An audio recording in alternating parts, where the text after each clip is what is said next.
Hey everyone, I'm Harper. Just your typical 18-year-old high school senior from suburban Chicago. Or maybe not so typical. Did you finish your calculus homework? Mom called from the kitchen.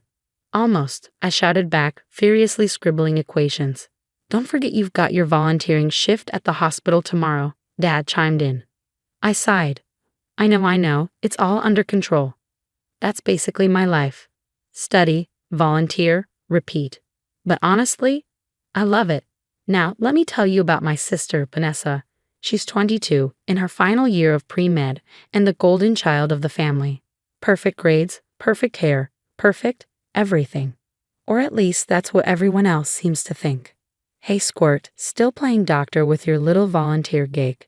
Vanessa smirked, breezing into my room. It's called gaining experience, Vanessa. You should try it sometime, I shot back. She rolled her eyes. Please, I'm already top of my class. I don't need to play nursemaid to pad my resume. That's Vanessa for you, always comparing, always competing. I try not to let it get to me. I've got my own path to follow. Later at dinner, it was the usual Vanessa show. So Vanessa, tell us about your latest research project. Dad beamed as she launched into an impressive explanation of her groundbreaking work. Mom turned to me. Harper, why don't you do something like that? It would look great on your college applications. I forced a smile. I'm focusing on my hospital work right now, Mom. It's giving me real-world experience. That's nice, dear, she replied, already turning back to Vanessa's story. After dinner, I retreated to my room to work on my college applications. Johns Hopkins is my dream, and I'm determined to make it happen. Hey Harper, what you working on? My best friend Mike texted. Just polishing my personal statement for Hopkins. Want to read it? Sure, send it over. As I hit send, I heard Vanessa's voice from downstairs. Mom, Dad, guess what? I just got an internship offer from the Mayo Clinic. The house erupted in cheers. I sighed and turned back to my computer. Suddenly, my heart stopped. My applications, my personal statements, everything was gone. I stared at the screen, panic rising in my chest. No, I muttered, searching through every folder. How could this be happening? Grabbing my phone, I dialed Mike. Dude, I need your help. It's an emergency. Whoa, slow down, Harper. What's going on? My applications, they're gone. All of them. Can you come over? While waiting for Mike, Vanessa sauntered back into my room. Still working on those applications, little sis. You know, there's no shame in applying to community college. Not everyone can handle the pressure of med school. I gritted my teeth. Thanks for the advice, Vanessa, but I got this. She shrugged, a smirk playing on her lips. Just looking out for you. Wouldn't want you to be disappointed when the rejection letters start rolling in. Before I could respond, the doorbell rang. Thank God, Mike was here. As Mike worked his tech magic, Vanessa's words kept replaying in my head. Something felt off. Hey Harper, I think I found something, Mike said, his voice tense. These files weren't just deleted. They were accessed remotely and then wiped. My blood ran cold. What are you saying?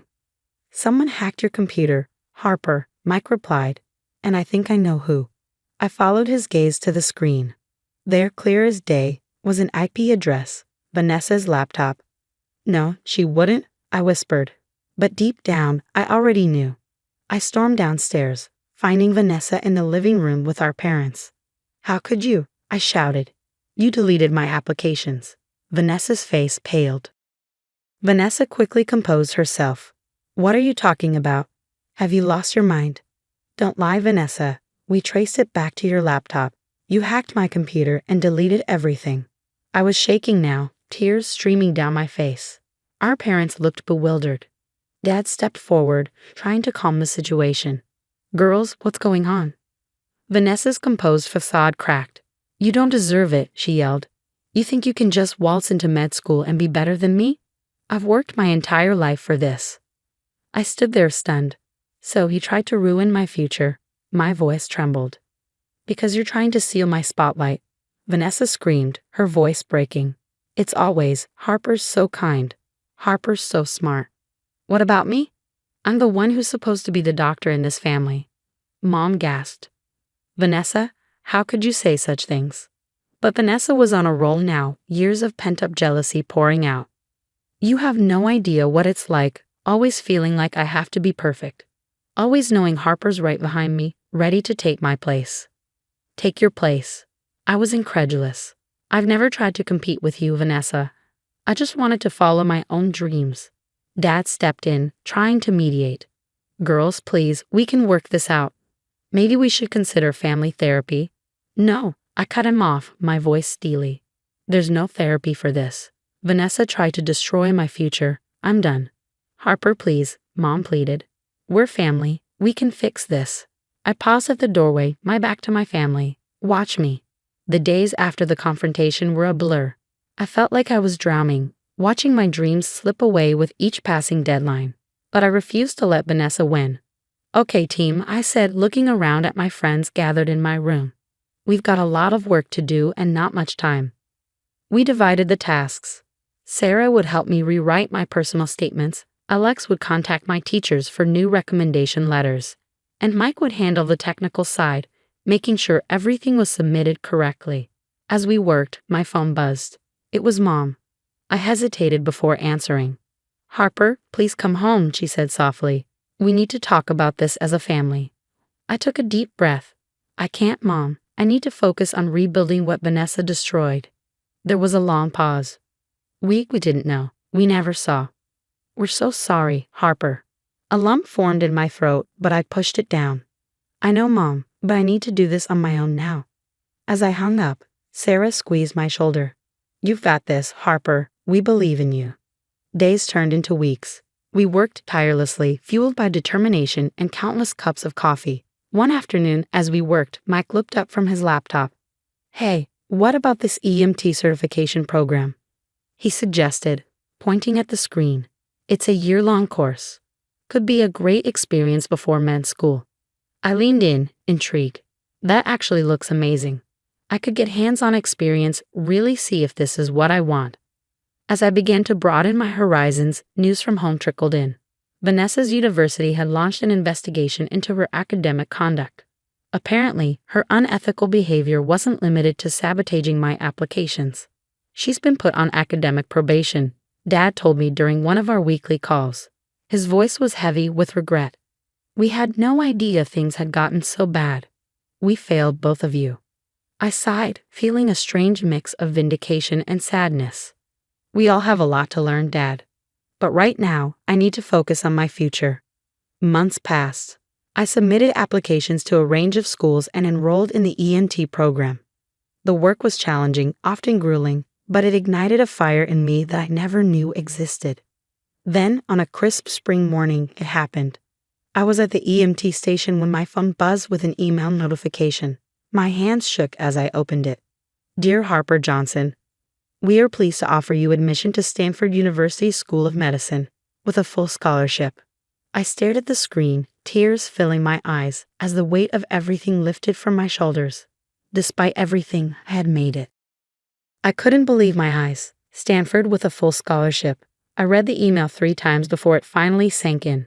Mike, I yelled, dialing his number. You're not going to believe this. As I shared the news with my friends and family, a weight seemed to lift off my shoulders. I had done it. Despite everything, despite Vanessa's betrayal, I had risen from the ashes and forged my own path. I couldn't help but wonder if Vanessa had heard about my acceptance. Part of me hoped she had, not out of spite, but as proof that her actions hadn't defined me. I had defined myself. Later that night, as I looked out at the stars, a sense of peace washed over me. This was just the beginning of my journey, and for the first time in a long time, I was excited to see where it would lead. The lecture hall buzzed with excitement as I gathered my notes. 2 years into Stanford Med, and here I was about to present my research to some of the brightest minds in emergency medicine. Taking a deep breath, I stepped up to the podium. Good afternoon, everyone.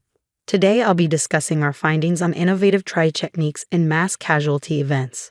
As I spoke, I caught sight of my parents in the audience, their faces beaming with pride. Our relationship had come a long way since the fallout with Vanessa.